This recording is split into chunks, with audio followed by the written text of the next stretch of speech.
আমাদের যে বাড়ি ছিল প্রথম, ওই বাড়িতে আমরা ছোট থেকে বড় হয়েছি। পরে আমার মা পাকের কাজ করতো, মানুষের মানে রান্না করে খাওয়াইতো। আচ্ছা আচ্ছা রান্না করে খাওয়াইতো, খাওয়ানোর পর ওই জায়গার থেকে আমরা তখন ছোট। আচ্ছা। পরে আমার ওই জায়গায় আমরা বলতে কয় ভাই বোন ছিলেন আপনারা? আমরা 2 ভাই 1 বোন ছিলাম। 2 ভাই 1 বোন। জি। 2 ভাই 1 বোন, আমি সবার ছোট। পরে আমার মা পাখের কাজ করতো, আমার বাবা কিছু করতো না, একটা দোকান ছিল, ওই দোকানে চা মানে ছোটখাটো একটা দোকান ছিল, চা বিক্রি করতো। পরে আমাদের সংসার ভালোই চলছে, এইভাবে আমার স্কুলে ভর্তি করে দিছে। পরে আমি পড়ালেখা করতেছি, পড়ালেখা করতে করতে হঠাৎ করে আমার বড় ভাই যে উনি অসুস্থ হইল।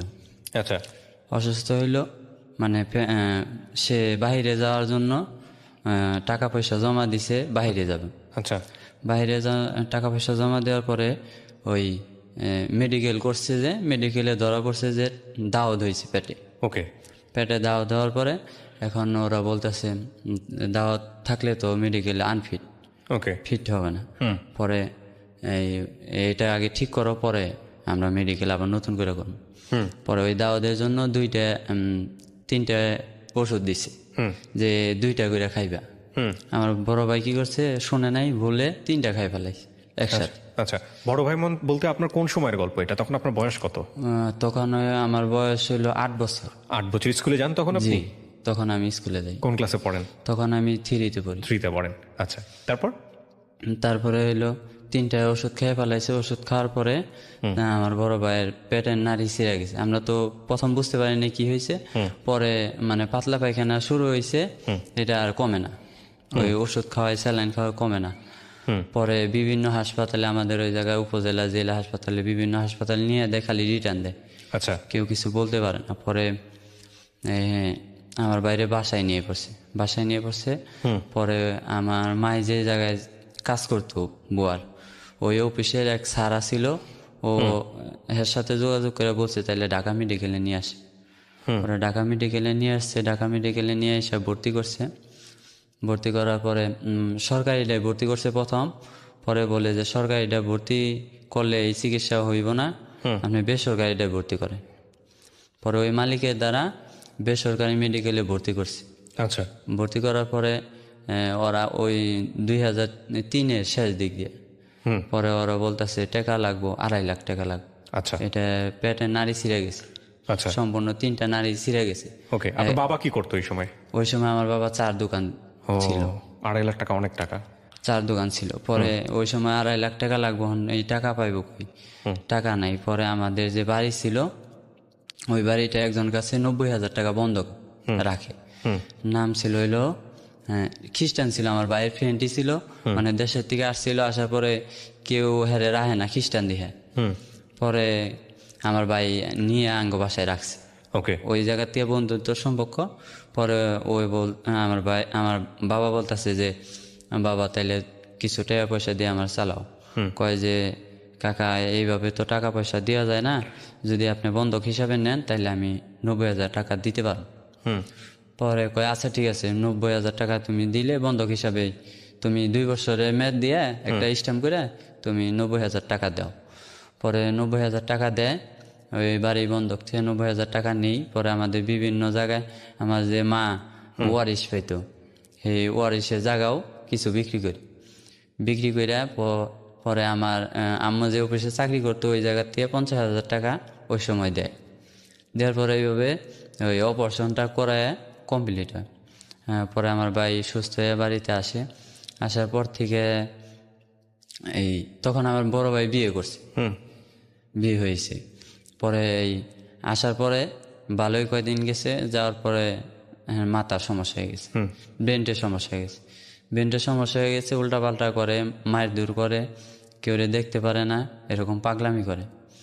পরে এরকম করেই চলতেছে। পরে যে ওই যে 90,000 টাকা বন্ধক নিছিলাম বাড়ি, ওই বাড়িটা পরে হ্যাঁ আমরা টাকা 1 বছর আর 2-3 মাস আগেই বলছি যে তাহলে টাকা নেন। আমার মামারা টাকা দিছিল, এখন ওই টাকা ওরা নিব না, বলছে এই বাড়ি আমরা একবারে নিয়ে গেছি। ওকে। একবারে নিয়ে গেছি, এই টাকা আমরা আর বাড়ি দিব না, আপনারা বাড়ি থেকে নাইমা যান। পরে আমাদের যে এলাকার যে এই গণ্যমান্য ব্যক্তি আছে ওদেরকে কিছু টাকা পয়সা ওরা খাওয়াইছে। আচ্ছা। আমাদের ওই সময় টাকা পয়সা ছিল না যে কেউ রে খাওয়ামো বা দিমু, এরকম কোনো ছিল না। 90,000 টাকা খুব কষ্ট করে ব্যবস্থা করছিলাম, পরে হেরা নেয় নেই। পরে না নিয়ে আমাদের হইলো বাড়ির থেকে নামাই দেয় মানুষজন দিয়া। পরে আমরা নাইমে এসে পড়ি। পরে আমার আম্মা যে জায়গায় আসছিল, যে অফিসে চাকরি করতো, ওই অফিসের কোয়ার্টার আমাদের থাকতে দিছে। ওকে। পরে ওই কোয়ার্টারে থাকে পরে আমার আম্মা তো ওই জায়গায় চাকরি করে, আমার আব্বা চার দোকানদারি করে।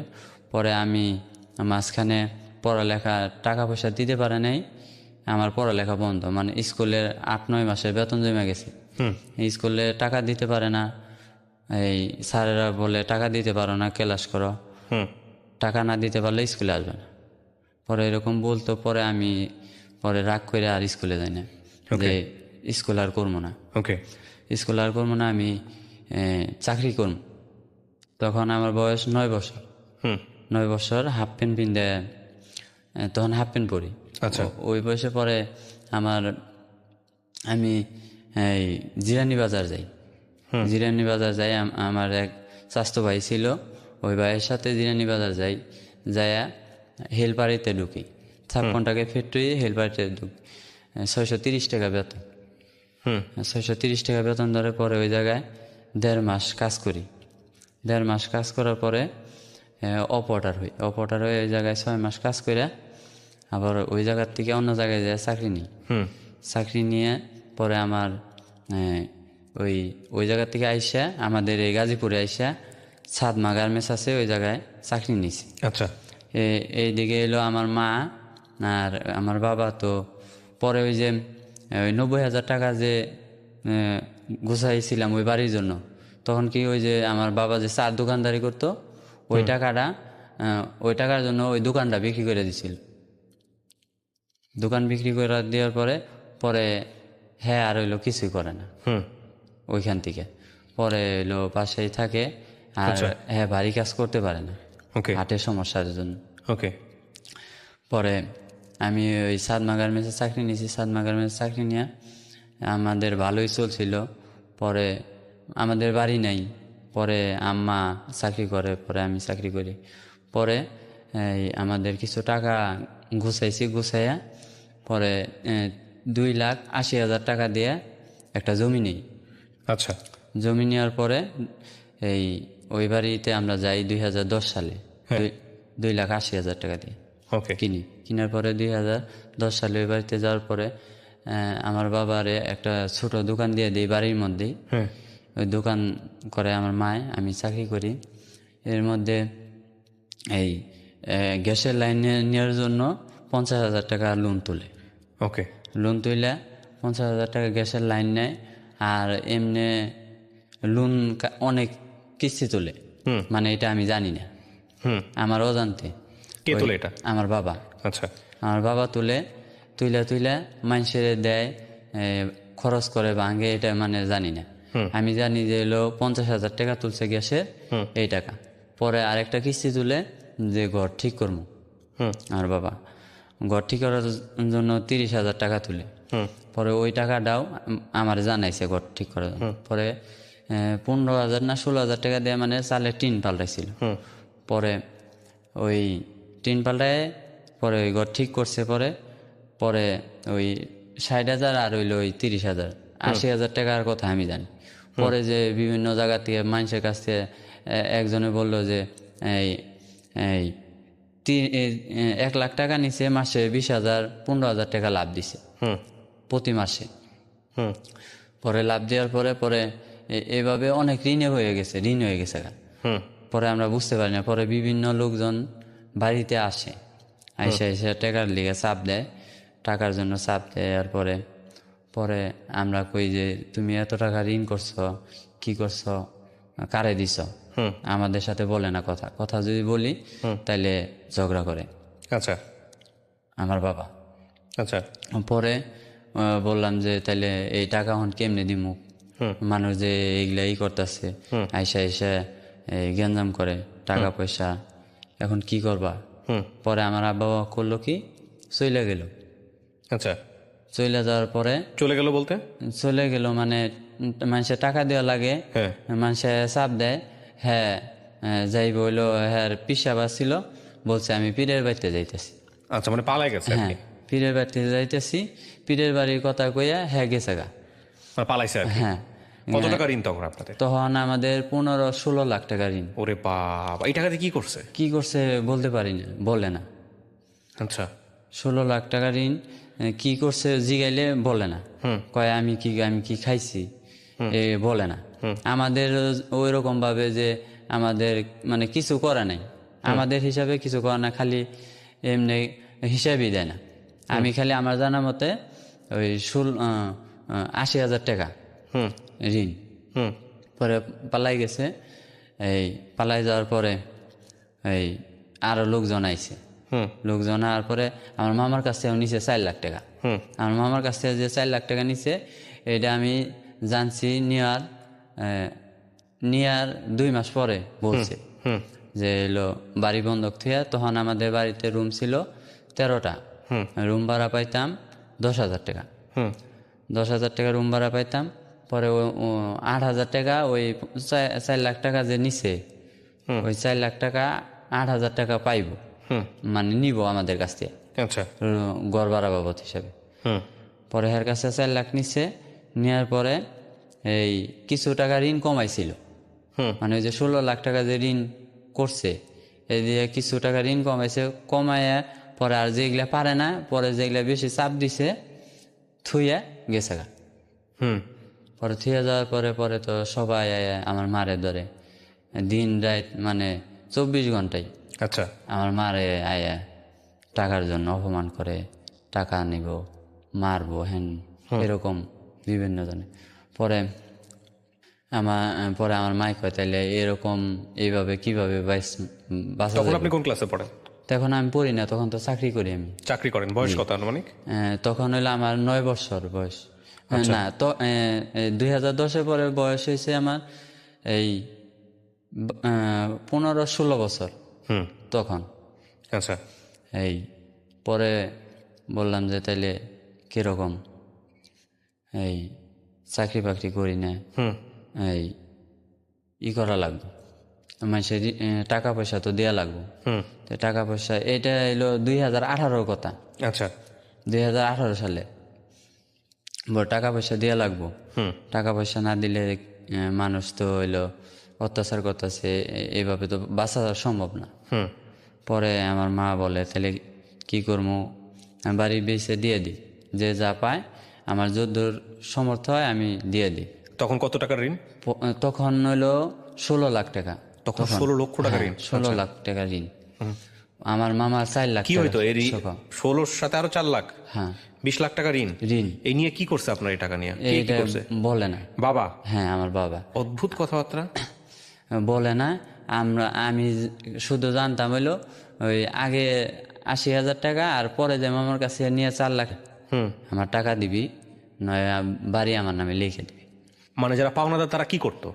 পাওনা দাঁড়াইয়া ওই বাড়িতে হুমকি দামকি দিত, ওই বাড়ি লিখে দেন। পরে মানে বিভিন্ন সময় বিভিন্ন ভাবে বাড়ি কতটুকু জায়গার উপরে আপনার? বাড়ি ছিল হলো এই প্রথম 5.5 ডিসিম জায়গার উপর। 5.5 ডেসিবেল? হ্যাঁ খাসের জমি, এটা খাস জমি। রেকর্ডের না। ওকে। রুম ছিল 13টা। পরে আমার মাইক কি করলো, অর্ধেক। 13টা মানে কি ভাড়া দিতেন আপনারা? হ্যাঁ ভাড়া দিতাম। কোথায়? এটা গাজীপুরে? এটা গাজীপুরে। আচ্ছা, তারপর? পরে আমার মায় অর্ধেক জমি কি করলো, 4টা রুম সহ কলেপার সাপ্লাই সহ 3,60,000 টাকা বিক্রি করলো। আচ্ছা, বিক্রি কইরা আমাদের ওই জায়গায় একটা কিস্তি ছিল সাজেদা ফাউন্ডেশন, ওই কিস্তিতে এই 1.5 লাখ টাকা তুলছিল, ওই জায়গায় দিল। ব্র্যাকের কিস্তি তুলছিল, ওই জায়গায় দিল। দিয়ে 3,60,000 টাকা আমার মামার কাছে নিয়ে, আমার বাবা যাওয়ার পরে আমার মামার কাছে, মেজো মামার কাছে 60,000 টাকা নিছা নিয়ে কিস্তি চালাইছি। কিস্তি চালানোর পরে পরে ওই বাড়ি বেচার লগে লগে হের কাছে টাকা দিছে, আমার মামা 60,000 টাকা উনতিকে রেখে দিছে। রেখে দিয়ে পরে আমাদের 3 লাখ দিছে। আমরা 3 লাখ দিয়ে কিছু মানুষের কিস্তি টাকা পরিশোধ করছি। কিস্তি টাকা পরিশোধ করার পরেও পরে দেখা গেছে আরো 8-9 লাখ টাকা পাইবো। 9 লাখ টাকা পাইবো, এখন আর আমার মামা পাইবো 4 লাখ টাকা। মানে কিস্তির হিসাব করছি, আমরা আমাদের সঞ্চয় আছে হইলো 1,10,000 টাকা, আর কিস্তি পাইবো হইলো 8,40,000 টাকা। আর হইলো আমার মামা পাইবো 4 লাখ টাকা। আর রুম ছিল হইলো আমাদের 6টা। ওই জায়গায় 6টা রুম ছিল, গোসলখানা ছিল না, বাথরুমও ছিল না, কিছুই ছিল না। মানে অর্ধেক বিক্রি করার পরে পরে মানুষ আরো চাপ দিতেছে যে তুমি ওদের দিলে আমাদের দিবে নাকি, ওদের টাকা পয়সা দিলে আমাদের দিবে নাকি। পরে টাকা পয়সা এখন কেমনে দিমু, ওটুক তো বেচা লাইছে। এখন আমাদের বাড়ি যে মূল্য ওই হিসাবে কেউই দাম কয় না। মানে যেনে 8 লাখ, হেনে কয় 4 লাখ, 3 লাখ এরকম করে দাম কয়। পরে একজনে 4.5 লাখ টাকা দাম কইল ওটুক। পরে আম্মা কয় যে দিয়ে দিই, এইভাবে তো চলা যাব না, এটুক দিয়া আর যারা পাইবো তাদের সব টাকা দিয়ে দিই। আমি বললাম যে এই টাকা দিয়েও তো তুমি সবাইরে দিয়ে হইব না, কই হইলো 8-9 লাখ টাকা, আমার মামা পাইবো হইলো 4 লাখ টাকা, তাহলে তুমি এইগুলা টাকা কি দিয়ে দিবা? তুমি বাড়ি বেচবা 4,50,000 টাকা, রাইট। তাইলে এই 8 দিয়ে কেমনে দিব আমরা? এই মাসে তো আঙ্গ দৌড়বই। তাইলে বাড়ি বিক্রি করে করবো কি, আর না করে করবো কি?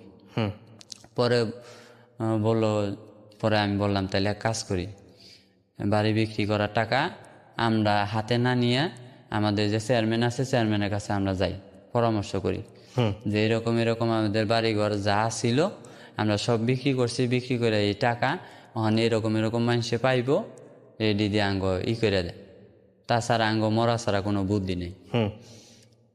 পরে চেয়ারম্যানের কাছে আমি গেলাম আমার মারে নিয়ে। পরে চেয়ারম্যানের বললাম যে এরকম এরকম মামা ঘটনা, এই টাকা এখন 4,50,000 টাকা বাড়ির দাম আইছে, এখন এরকম এরকম কিস্তি 8.5 লাখ টাকা পাইব। এখন আমি এই 8.5 লাখ টাকাই দিব না আমার মামারে 4 লাখ টাকাই দিব? আমার মামার চাপ দিতেছি। এখন আমি কি করবো? আমার একটা বুদ্ধি দেন, আমার বাঁচা লাগবো। আমার এই ভাই একটা পাগল, আমার মা, আমার ওই সময় আবার আমার মেয়ে হয়েছে।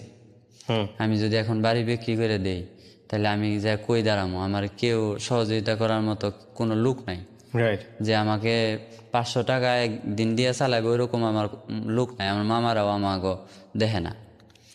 পরে কয় ঠিক আছে, তুমি যদি 4,50,000 টাকা বাড়ি বেচা পারো তাহলে তোমরা টাকা নিও না, যে বাড়ি নিব হ্যারে নিয়ে আমাদের ইউনিয়ন পরিষদে আসবা। পরে আসলাম, আইসা পরে হের কাছে গেলাম। পরে যাওয়ার পরে হ্যাঁ বললো না আমি 4,50,000 দিয়ে নিব না বাড়ি। হ্যাঁ, আচ্ছা, 4,50,000 টাকা দিয়ে নিব না বাড়ি। আমি কই কে নিবেন নাকি? কয় না আমি নিব না। আপনারা যে বাড়ি বিক্রি করার চিন্তা ভাবনা করতেছিলেন, বাড়ি বিক্রি করে থাকবেন কোথায়, এরকম চিন্তা ভাবনা ছিল? হ্যাঁ, এরকম আমি চিন্তা ভাবনা করছিলাম ওই চেয়ারম্যানের কাছে। এখন না আমি চিন্তা ভাবনা কইরা তো থাকবো কোথায়, এটা তো এখন ওই ঋণ পাইবো যে ঋণের চিন্তাই ঘুম আসে না, টাকা তো পরের বিষয়। হ্যাঁ, মানে ঋণের জন্যই, মানে আমার মা অলরেডি ওই সময় অর্ধেক মেন্টাল হয়ে গেছে। আর বাবা কই? বাবা তো গেছে। হ্যাঁ। কয় ভাই আপনারা? আমরা 2 ভাই 1 বোন। আর বড় ভাই কি করতেছে? বড় ভাই যে পাগল, বড় ভাই অপারেশনের পর থেকে 6 মাস, মানে অপারেশনের 6 মাস পর থেকে ওর মাথা, হ্যাঁ পাগল, ফুল পাগল, ফুল পাগল। আমার ঘরে, আমার বাড়িতে 13টা রুম ছিল, ওর জন্য ভাড়া হইতো না। মানে ওর জন্য পুরা বাড়ি খালি থাকতো, কোন সময় ফুল ভাড়া আমরা দিতে পারতাম। আর আপনার ছোট বোনটা? আর আমার ওটা আমার বড় বোন। বড় কি করতো? বোন বিয়ে দিয়ে দিছিলাম। আচ্ছা, তারপর? পরে ও তো পাগলি, ওরে ঘরে বাঁধেছে।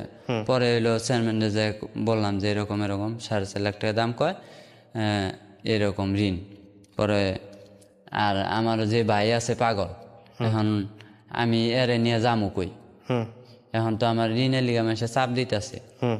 এখন চেয়ারম্যানে বললো যে এলো ঋণ তো দিতে হইব, এখন কম পারস বেশি পারস দিয়ে মাপ চাওয়া লাগবে। এখন যে জায়গায় 5 টাকা পাই ওই জায়গায় 1 টাকা দিয়ে মিটার লাগবো, আমি তো আর তোরে টাকা ছাড়া মিটাই দিতে পারব না। পরে আমার চেয়ারম্যান বললো তাহলে তোমার বাইরে করো, পাবনা হাসপাতালে থুয়ে হও। আমার বড় ভাইয়ের কথা বললো। পরে পাবনা হাসপাতাল থুয়ে আর হইলো 4,50,000 টাকা দিলে ওন থেকে তুমি 30,000 টাকা রাখবা তোমার ভাইয়ের জন্য। তোমার বাইরে ওই টাকা দিয়ে পাবনা নিয়ে যায় রাইখে আইবা।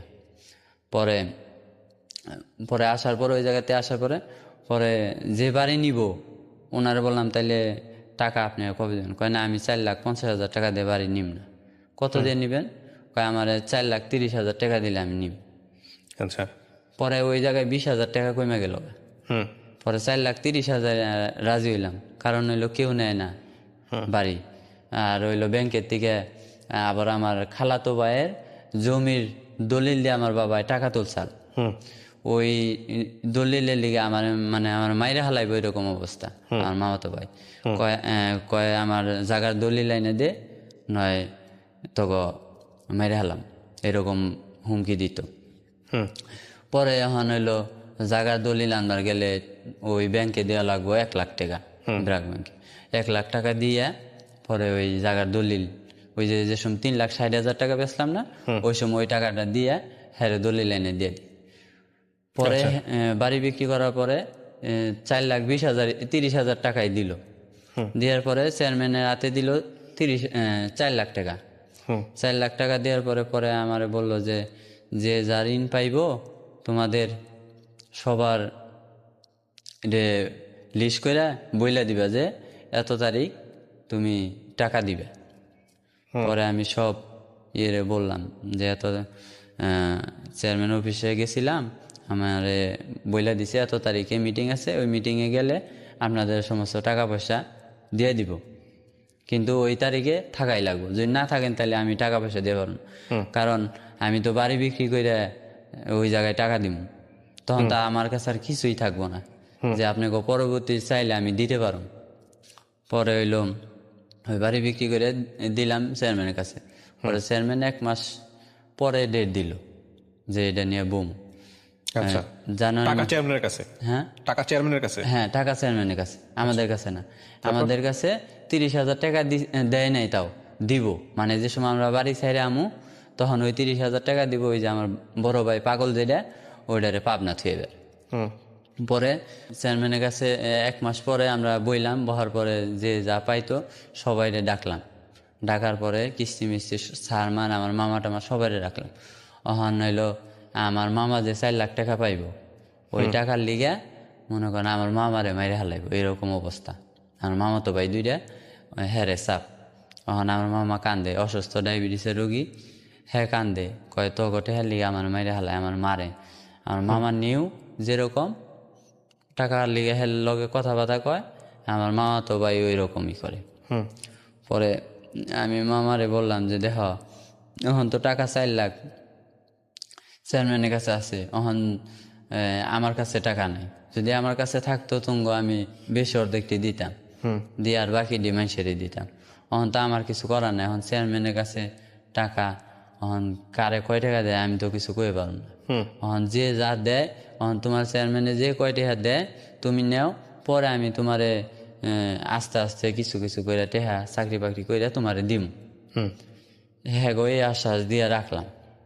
পরে চেয়ারম্যান অফিসে গেছি আমার মামা সবাইরে নিয়ে, যাওয়ার পরে সবাইরে যে যা পাইতো কিস্তি সারে গো 2 লাখ টাকা দিয়ে সব মিটাই দিল।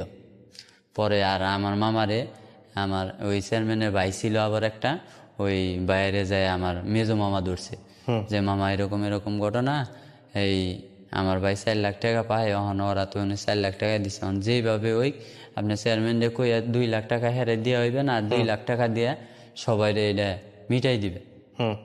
পরে আমার মামা বলার পরে কয় ঠিক আছে আমি এটা দেখতাছি। পরে হইলো চেয়ারম্যানের বলছে, পরে মনে হয় তাই করছে। পরে 2 লাখ টাকা দিয়ে সবাইরে মিটাই দিছে। দেওয়ার পরে আর 2 লাখ টাকা আমার ছোট মামারে দিয়ে দিছে। দেওয়ার পরে ওই আমরা পরে আইসা পড়ছি।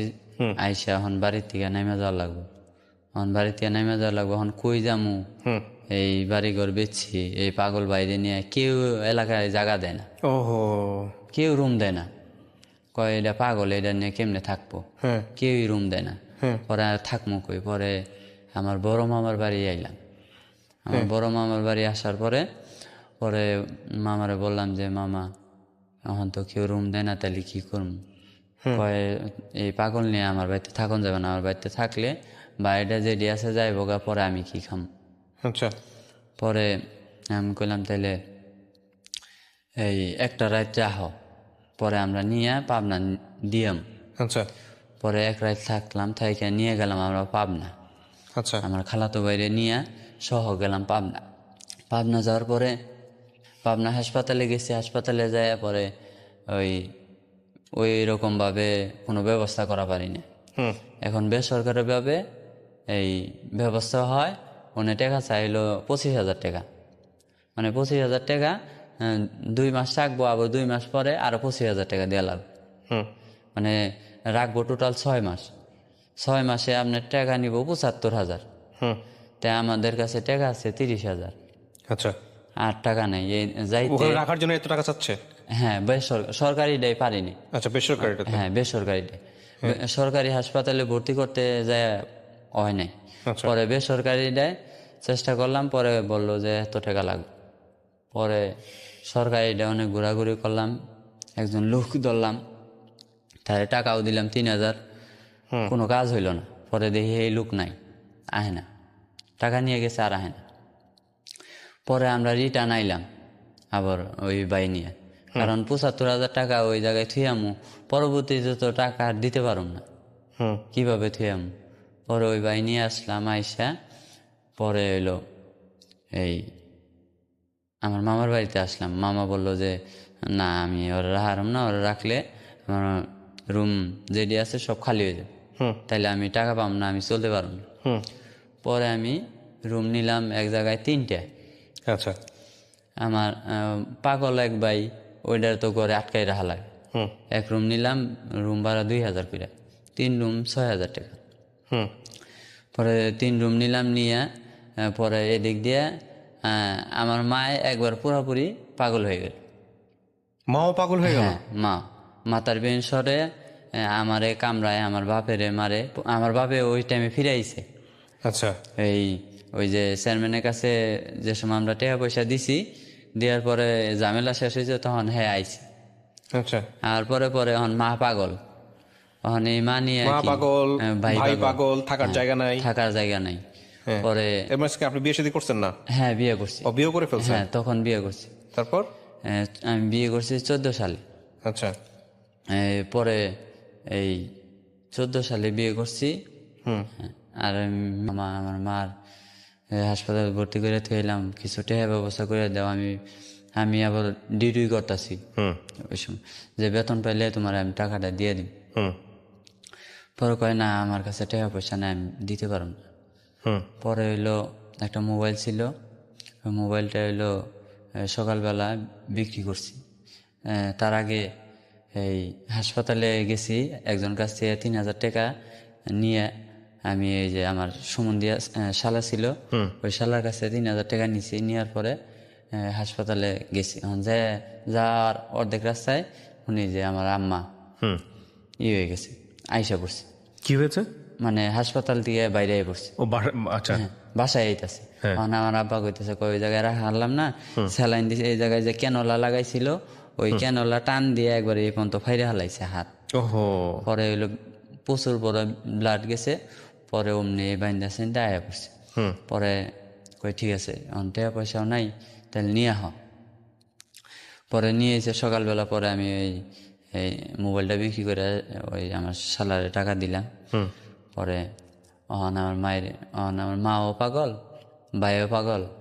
আমার মামা কইতেছে, তাহলে আমার বাসায় তো রাখা যাবে না, এরকম যদি 2জনে পাগলামি করে তাহলে আমি কেমনে রাখুন?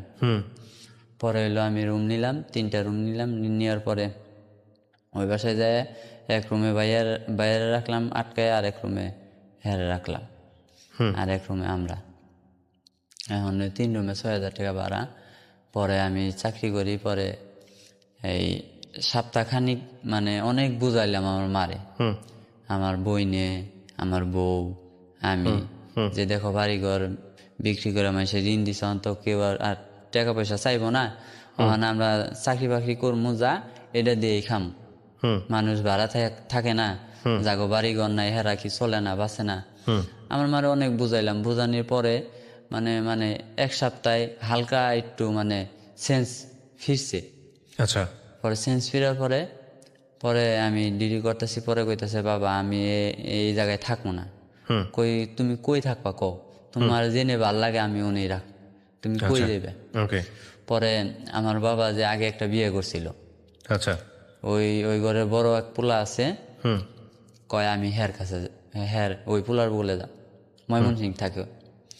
পরে হ্যারে ফোন দিলাম যে ভাই এরকম এরকম ঘটনা, হ্যাঁ তো আপনার ওনে যায় থাকবার চাই, হ্যাঁ এরকম এরকম হয়েছে, ওখানে এই সাইডে কী করা যায় একটা ব্যবস্থা করেন। কোনো সমস্যা নাই, তুমি দিয়ে পাঠা।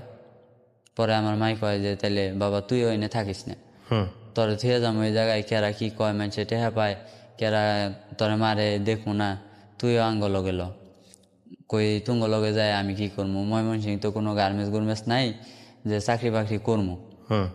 পরে কয় ঠিক আছে তাইলে মাওনা যা, মাওনা যায় চাকরি কর, আমরা ময়মনসিং যাই। পরে কইলাম তুমি যদি তোমার যদি ভালো লাগে তাহলে তুমি যাও। পরে হইলো ময়মনসিং গেছে, যাওয়ার পরে আমারে মাওনা থুয়ে গেছে, মাওনা যায় আমরা রুম নিছি একটা। পরে বললাম যে তাহলে তুমিও থাকো আঙ্গ লগে, বাড়ি বেচার পরে যদি সবাই সিটাল বিডাল হয়ে যায় গিয়া একজন একখানে থাকি, তাহলে এমনি তো চিন্তা ভাবনা করো, আরো বেশি করবা, আরো বেশি সমস্যা হইব। কাকে বলতেছেন? আমার মারে বলতেছে। আচ্ছা। যে তাহলে তো আরো বেশি সমস্যা হইব, আরো বেশি চিন্তা করবা। কয় না বাবা তুই এলো এনে দেখ চাকরি বাকরি নিয়ে হারস নাহি, নিয়ে পরে আমরা আমনি। এখন যদি 2 রুম ভাড়া নেই তাইলে তো হইলো এই ভাড়া দিবি কোনতে, জি 2 রুমের 3 রুমের ভাড়া দিবি কোনতে, ভাই একটা পাগল ওইটা নিয়ে তো থাকুন যায় না এক রুমে, তাহলে 3টা রুম ভাড়া কোনতে দিবি, চাকরি বাকরি নিস না, আগে চাকরি বাকরি নিয়ে পরে আমরা ওন থেকে আমনি। আচ্ছা। পরে এই কথা কইয়া পরে ওই ভাইয়ের ওই জায়গায় গেছে, যায় ওই জায়গায় 2 দিন থাইকে আবার পাগলামি শুরু করে দিছে। পরে পাগলামি শুরু করে দিছে, পরে আমি কই ঠিক আছে, আমরা মাওনা গেছি, মাওনা যায় রুম টুম নিছি, রুম হেরা নিয়ে থুয়ে গেছে। পরে থোয়ার পরে পরে আবার ফোন দিছি যে তোমরা আয়া পড়ো, এরকম করতেছে তাহলে একসাথেই থাকি। পরে এনে আইসে আয়া রুম নিয়ে দিছি, রুম নিয়ে মানে সকালে রুম নিয়ে দিছি, বিকালবেলা রুমেতে বাইরে রাস্তা দিয়ে বইর ঘোরাঘুরি আর শিক্ষার, আমি বাড়ি যামু, আমি বাবার কাছে যামু, আমার বাড়ি কিনে দেও, বাড়িতে যামু গা, আমি থাকবো না এনে, এরকম মানে দৈরা রাখন যায় না।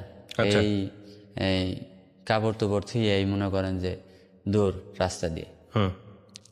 পরে টাইনা মাইনা দৈরা মইরা পরে আমি নিয়ে আইলাম গাজীপুর।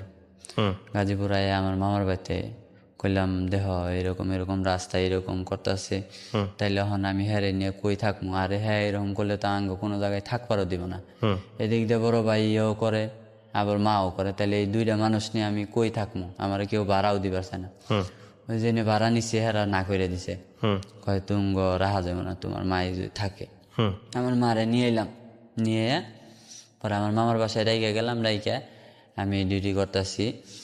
পরে আমার বাবাই আছে ওই সময়, বাবাই একটা রুম নিল অন্য জায়গায়, মামার বাসায় 2 দিন থাইকা 2 দিন থাকার পরে আয়া পড়ছে। আচ্ছা।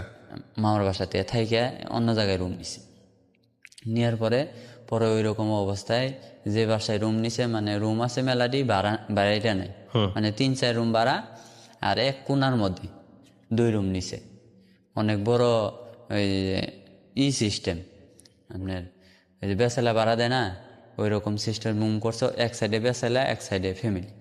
পরে এক কোনায় যায় 2টা রুম নিছে, 1100 টাকা করে ভাড়া। জি। আমার বাইরে একটা দিছে থাকতে, আর হেরে একটা দিছে। আমার বাপে কিছু করা হারে না, এই আমার মায়ে হারা দিনই কাইজা ঝগড়া বানা মারি, আর আমি তো ওই জায়গায় ডিউটি করতেছি, ওই মাওনা চাকরি নিছি, ডিউটি করতেছি। পরে বেতন পাই 2 মাস থাকলাম। কয় বাবা আমার কইতেছে আমার মা 2 মাস থাকার পরে, কয় বাবা তুই আয়া পরে নে, আমরা একসাথেই থাকি। আমি কই তাইলে আমি তো একসাথেই তুঙ্গ নিয়ে থাকবার চাই, তুঙ্গ তো আমি কই নাই যে তোমাকে থুয়ে আমি আলাদা থাকবো, বাড়ি বিক্রি করছি তাই, তুঙ্গ তো আর আমি ফালাই দিইনি, তোমরা এরকম দিন কইরা করছ, আমি তুঙ্গ কোনোদিন ফালাম না, তুমি সুস্থ থাকো এটাই অনেক আমার কাছে। পরে বললো যে আয় পর, পরে আয়া পড়লাম আচ্ছা। এই জায়গায় আর পরে আমি রুম নিলাম একটা। রুম নেওয়ার পরে থাকতাছি। পরে আমার ভাই তো পাগল, ওইটাও যেরকম করে আমার মার এক অবস্থা দিন দিন মানে বেশি খারাপ হইতেছে। জি। আমি কি করবো চিন্তা করি যে আমি এই দুইটা মানুষ নিয়ে কি করবো। এদিকে তো বউ বাচ্চা আছে। এরকম আমার মেয়ে আছে একটা, আর বউ ফুলহান আছে। এখন এইদিকে সামলামো না, একজন মানুষ কামাই করে বেতন আমার 9,000 টাকা, ওভার টাইম নিয়ে 11-12 হাজার টাকা দিয়ে। আবার আমার ডায়াবেটিস আছে, ডায়াবেটিস ওষুধ না দিলে হয় না। ডায়াবেটিস ওষুধ লাগে 1,000 টাকা। মানে আমার আব্বার পিছনে হার্টের সমস্যা, হ্যাঁ পিছনে। হ্যাঁ দুইজনে দেখা গেছে ওষুধ পানি কিনে দিয়ে এই রুম ভাড়া দিয়ে আমাদের যে খাওয়ার খরচের টেহা এগুলা থাকে না। পরে চিন্তা করি যে আমি সুস্থ কেমনে করবো, সুস্থ কেমনে করবো। পরে পরে ওই যে বাড়িতে রুম ভাড়া ছিলাম, ওই বাড়িওয়ালা কয় দেখো তোমাগো এরকম কষ্ট, তোমার মারে নিয়ে এরকম কষ্ট করো, তাইলে করো, এই তোমারে আমি 50,000 টাকা তুলে দেই, আমি যাবি নয়া, আমি কিস্তি তুলবো, তুমি মাসে 5,000 টাকা চালাইবে। আমি কই কাকা আমার কিস্তি তুলে দিবেন, আমি কিস্তিটা আনবো কেমনি, আমি তো খাইয়ে চিকিৎসা করে আমি খাইয়াই পারি না, ঘর বাড়ি দিয়ে কিস্তি কেমনে চালামো। কয় না কিস্তি চালাই পারবা, তোমার বাপের একটা অটো রিক্সা কিনে দেই, অটো রিক্সা চালাই পারবো। পরে আমার বাপে কয়, আমার বাপেও লগে কয় বাবা আমি চালাই হারো, সমস্যা নাই, আমার অটো রিক্সা কিনে দিই। পরে 30,000 টাকা দিয়ে 50,000 টাকা দিছে।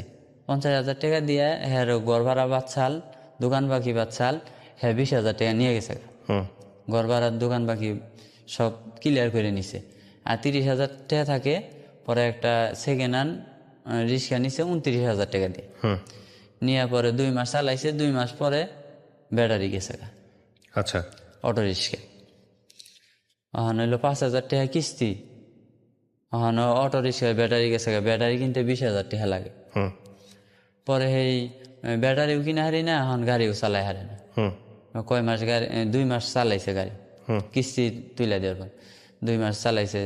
চালাইয়া আমার ওষুধ পানি এনে দিচ্ছে, কিস্তিও মানে দিছে, চালাই। পরে বলতেছে এখন তো ব্যাটারি না কিনলে এখন কিস্তিও দেওয়া লাগবো, ব্যাটারি দেওয়া লাগবো, কি করবো। পরে আমি কই আমার ব্যাটারি কিনে দেওয়ার মতো তো আর সামর্থ্য নাই, কি করবো এখন। পরে আমার মারও অসুখ কইন্দে বেশি হইল। পরে আমি কইলাম যে অটো রিক্সাটা বেচা দেখি মারে চিকিৎসা করি, এই কয় টাকা দাম হয় দেহ। পরে 29,000 টাকা অটো রিক্সা 15,000 টাকা বেচলো। 15,000 টাকা বেচে 15,000 টাকা দইরে নিয়েই আর মারে ডাক্তার দেখাইলাম। ডাক্তার দেখে মাথার ব্রেন পরীক্ষা করলাম। পরীক্ষা করার পরে ধরা পড়লো যে ব্রেন শর্ট হয়ে গেছে, ব্রেনটা সমস্যা হয়েছে। ওষুধ খাওয়া লাগবো, টানা 6-7 মাস ওষুধ খাওয়া লাগবো। পরে পরীক্ষা টরীক্ষা করে 10,000 না 12,000 টাকা খরচ হইলো ওষুধ পানি নিয়ে। পরে ওষুধ খাওয়া শুরু করলাম ব্রেনটের। পরে খাওয়াইতে পরে কিছুটা সুস্থ হইলো। সুস্থ হওয়ার পরে এক পর্যায়ে যায় এখন ওষুধ লাগে এলো 5,000 টাকা প্রতি মাসে। মানে যে ডাক্তার ওষুধ দিছে এই ওষুধ 5,000 টাকা লাগে মাসে। আবার হইলো ডায়াবেটিসের ওষুধ লাগে 1,000 টাকা। পরে এরকম করে এখন আমি এইভাবে আস্তে আস্তে আস্তে আস্তে ঋণের দিকে আবার যাইতেছি। এখন না খাইয়া তো থাকতে পারি না। 1,000 টাকা দিয়ে যে রিক্সা কিনছিল ওই রিক্সাটা বিক্রি করে আমার মায়ের তো চিকিৎসা করলাম। চিকিৎসা করার পরে আমি চাকরি করি, যে জায়গায় চাকরি করতাম ওই জায়গা থেকে চাকরিটা ছেড়ে দিই। ছেড়ে দিয়ে মানে ওই জায়গায় বাড়ি বেঁচে আর পরে মানুষে নানান কথা কয়, বাড়ি বেঁচে ঋণ করে খাইছ, এই করছো, ভাঙছ, ফুর্তি করছো, মানে এরকম কথা কয় দেখে মানুষ। পরে আমি ওই জায়গায় চাকরি করুন। পরে অন্য জায়গায় গেছি, যে আমাদের ওই জায়গায় পল্লী বিদ্যুৎ। আমি যে জায়গায় থাকি ওন থেকে 20 টাকা ভাড়া লাগে যাইতে। পরে ওই জায়গায় গেছি, যাওয়ার পরে দেখা গেছে যে 1 সপ্তাহ ডিউটি করছি হাইটে। আমার এক বন্ধু ছিল, ও চাকরি নিয়ে দিছে। পরে ওই জায়গায় হাইটে ডিউটি করছি, ডিউটি করে পরে হইলো ওই বেতন ধরছে হইলো 9,200। 9,200 পরে ওভার টাইম নিয়ে দেখা গেছে 12,000 13,000 টাকা পাই। ওই টাকা দিয়েই 5,000 টাকা ওই কিস্তি দেই, 6,000 টাকা কিস্তি দেই, আর হইছে হইলো ওই ঘর ভাড়া খাওয়া সব ওই 6,000 টাকার মধ্যে।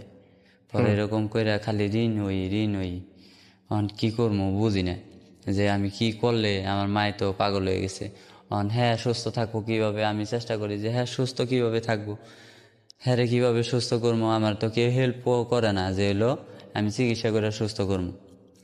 এখন এলো আমার মামা কয় তুই যদি হ্যাঁ কিছু গুছাই হারস তাইলে আমি তোরে ওই বাড়িটা নিয়ে দিব, যা তুই কিছু টেহা গুছা, আমি তোরে বাড়ি কিনে ওই বাড়ি নিয়ে দিব, রাইহা দিব। পরে ওই 6,000 টাকা দিয়ে খাওয়া খরচা সব করি। এরকম করে ঋণ হয়েছে। ঋণ হওয়ার পরে ঋণ খালি বাড়েই ঘর ভাড়া বাজে। একবার বাজছিল 20,000 টাকা, কিস্তি তুলে হ্যাকাইটে নিছে। পরে সেই কিস্তি টানতাছি। পরে ফেসবুকে একটা পোস্ট দেখলাম যে একজন কিডনি লাগবে, বি পজিটিভ। পরে ওই পোস্টটা দেখে কই আমার গ্রুপ তো বি, দেখি কি কয়, ফোন দিয়ে দেখি কি কয়।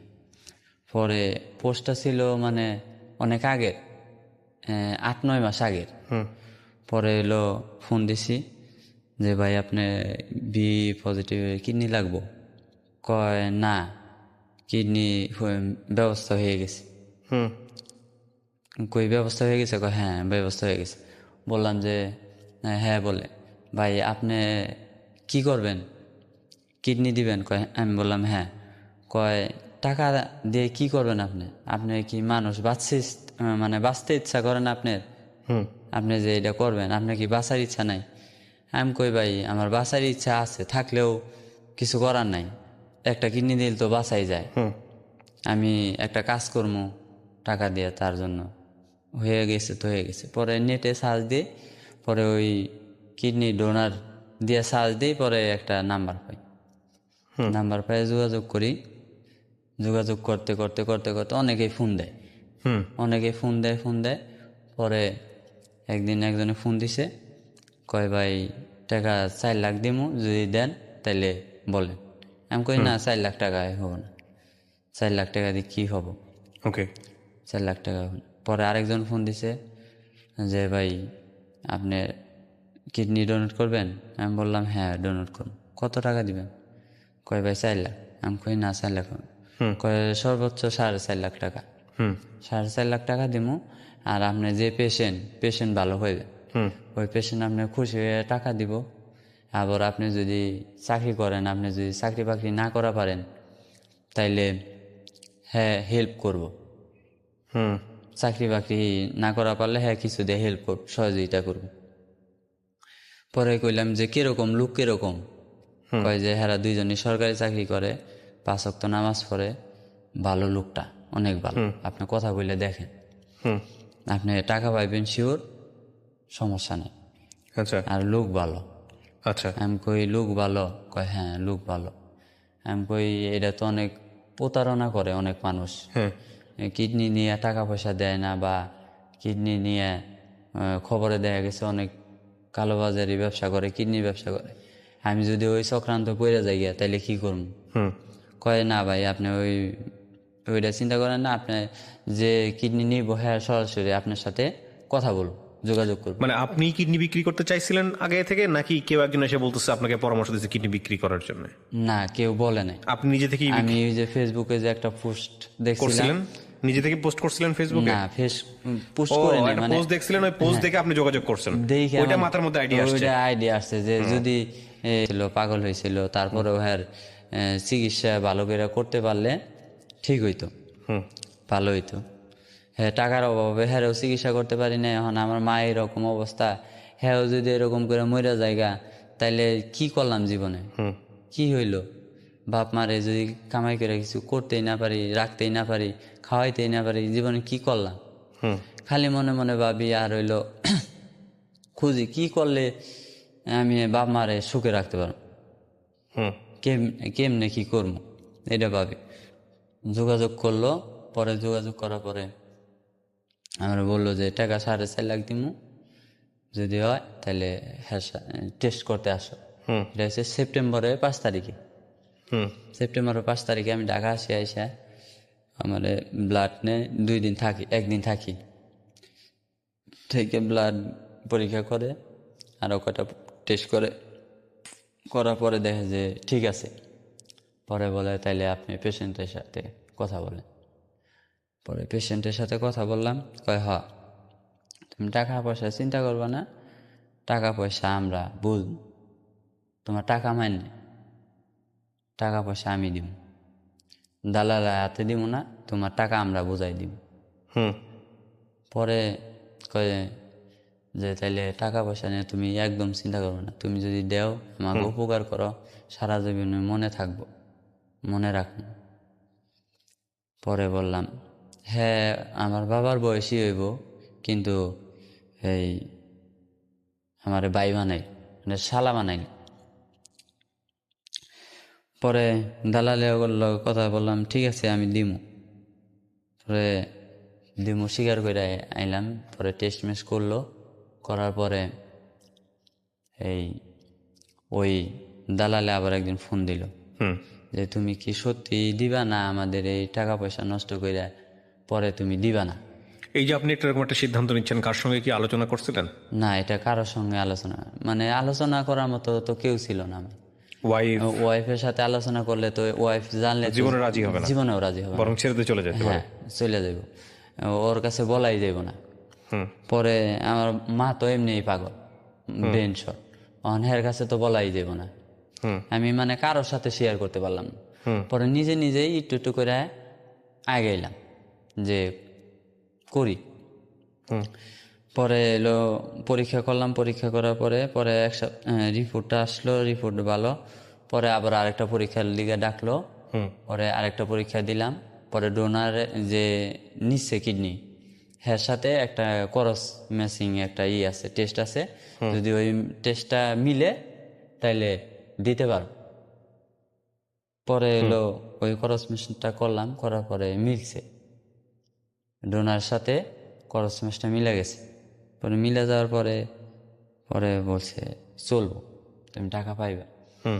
পরে এখন সেপ্টেম্বর মাস গেল, অক্টোবর মাস গেল, নভেম্বর, এই দিক দিয়ে সব কমপ্লিট।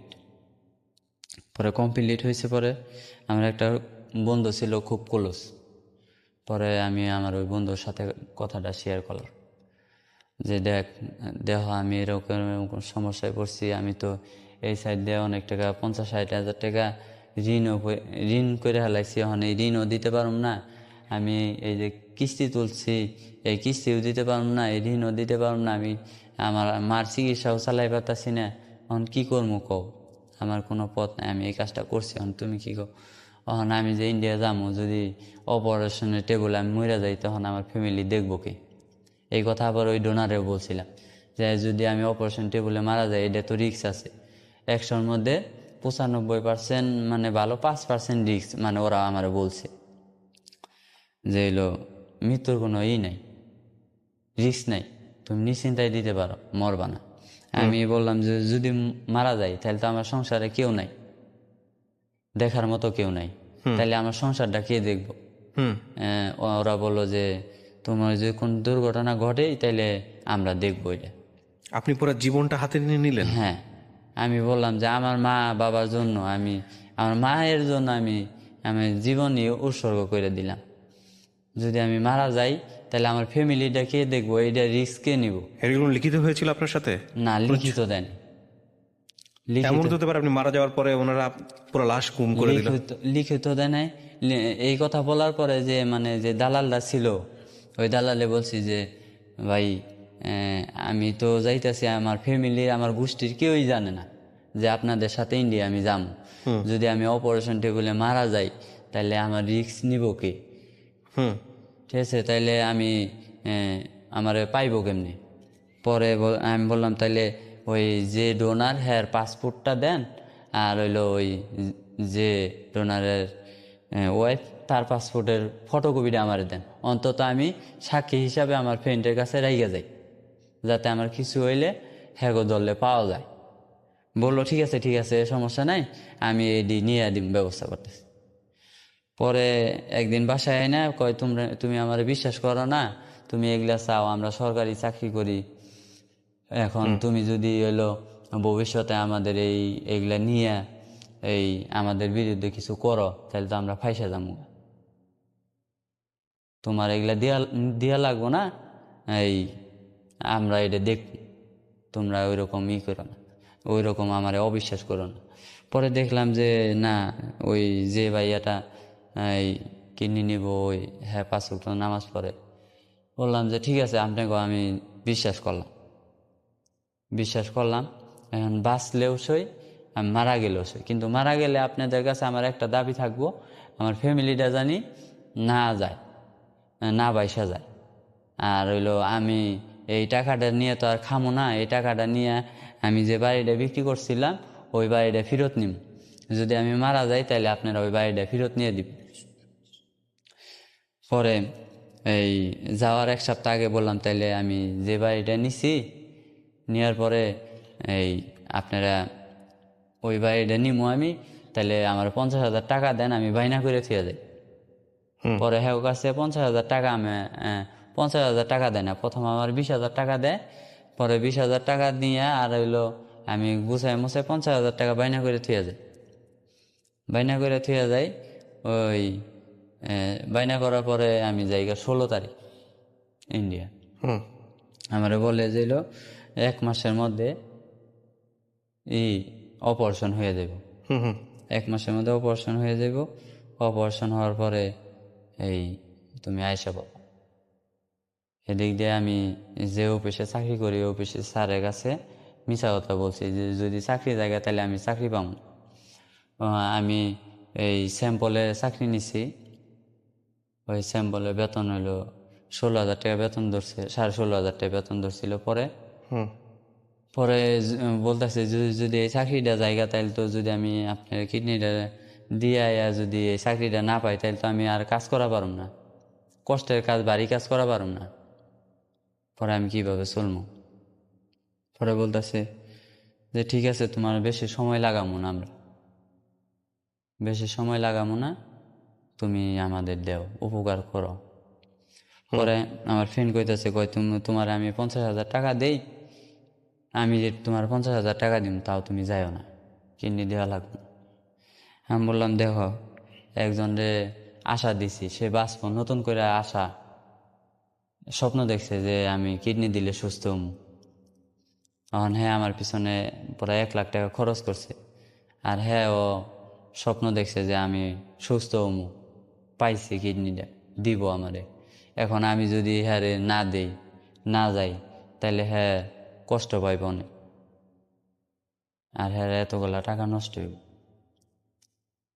এখন আমি নিয়ত করছি দিমু দিয়েই দিম যাম, হ্যাঁ আমি নিরাশ করবো না, হ্যাঁ যখন আশা দিছি দিমুই। পরে বলতেছে, পরে ওরে বললাম যে এরকম যদি আমি মারা যাই তাহলে এই যে এই লোকের ঠিকানা দিলাম, এই ঠিকানা গেলে আমার খোঁজ পাইব।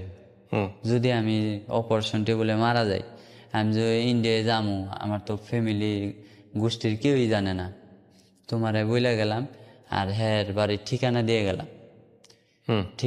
গেলাম, যদি আমি মারা যাই তাহলে তুমি হ্যাঁ এই ঠিকানায় যাইবা, গেলে আমার খোঁজ পাইব। পরে ঠিকানা দিয়ে পরে নভেম্বর মাসে 16 তারিখে এখন বাইতে থেকে বাইরে আমু কেমনি। এখন আমার আম্মারে বললাম যে মা, তার 15 দিন আগে থেকে বলতেছি যে আম্মা আমি তো অফিসের কাজে ঢাকা যামু, 15 দিন থাকবো ঢাকা, 15 দিন ঢাকা থাকবো, আমি অফিসের কাজে ঢাকা আমারে পাঠাইবো অফিস থেকে। এখন তুমি চিন্তা করো না, আমি অফিসের কাজে যাইতেছি, তুমি আমার লিগে কোনো চিন্তা করবা না। এখন বউরে কেমনে বুঝাম? পরে বউর লগে বুদ্ধি করে বউর লগে একটু ঝগড়া লাগাই বউ গেছে বাপের বাড়ি। পরে বউর সাথে কথা নিয়ে একটা খোঁচা দিয়ে কথা বলছি, ও ওইটা নিয়ে রাগারাগি করে হ্যাঁ গেছে বাপের বাড়ি। আমি কই এইটাই তো চাইছি, তুমি গেলে গাই তো আমি তাহলে ঢাকা যাইতে পারবো, মানে ইজিলি কাজটা করতে পারবো। হ্যাঁ হ্যাঁ বাড়ি থেকে বাইরেতে পারবো, নাই তো ও জিজ্ঞাসা করবো কই যাবে কি করবা, তাছাড়া তো যাইতে পারম না। পরে ওর লগে একটা ঝগড়া বাজাইলাম, বাজাই দেখলাম যে কাজ হয়েছে, গেল বাপের বাড়ি। পরে আমি আর ওরা আনতেও যাই না, কইও না কিছু। পরে খালি আসার দিন কই এলাম যে আমি ঢাকা গেতাছি কাজে, এই কথা বইলে পরে আসলাম। আসার পরে এই ঢাকা ধানমন্ডি থাকলাম 2 দিন। 12 তারিখ আসলাম। 12 তারিখে আইসা 2 দিন আগে আমার আনলো। মনে করছে যদি ঠিক টাইমে আবার না আসি, না যাই, তাহলে তো সমস্যা হইব, টিকিট মিকেট কাইটে তাইলে ভেজাল হইব। আমার 2 দিন আগে নিয়ে আসলো। নিয়ে আসার পরে এই থাকলাম 2 দিন হোটেলে, রাখলো 2 দিন রাইখে পরে হইলো করোনা টেস্ট দিলাম আমি, হেরাও করোনা টেস্ট দিল, ভাইয়ার পজিটিভ আইলো। এই যে করোনা টেস্টে হ্যাঁ করোনা হয়েছে। পরে আঙ্গ ডিসিশন দিল যে এলো আমার আবার অ্যাটেন্ডেন্ট আছে, মানে মেডিকেল যে ভিসা করছে আমার সাথে একজন অ্যাটেন্ডেন্ট যাইব। পরে হে অ্যাটেন্ডেন্ট আর আমি হেরা পাঠাই দিব, আঙ্গ 2জনে পাঠাই দিব, হেরা পরে যাইব। পরে আবার ওই দিনই করোনা রিপোর্ট আরেক জায়গায় করাইলো, কয় না ঠিক আছে করোনা হয় নাই। পরে আমরা 16 তারিখে 3টার ফ্লাইটে গেলাম দিল্লি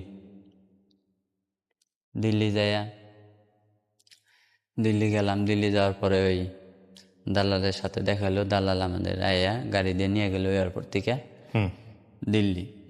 নয়ডা, ওই যে জায়গায় হাসপাতাল ওই জায়গায় নিয়ে যায়, রুম টুম নিয়ে দিল। এই দালালের লগে কথা ছিল যে আমি ওই জায়গায় যা খরচ হইব সব আমার, মানে দালাল দিব, আমার কোনো খরচ করা লাগবে না। আরও আমারে পট খরচ প্রতি সপ্তাহে 600-700 করে দিব, এই কথা আমার আগে কইছি।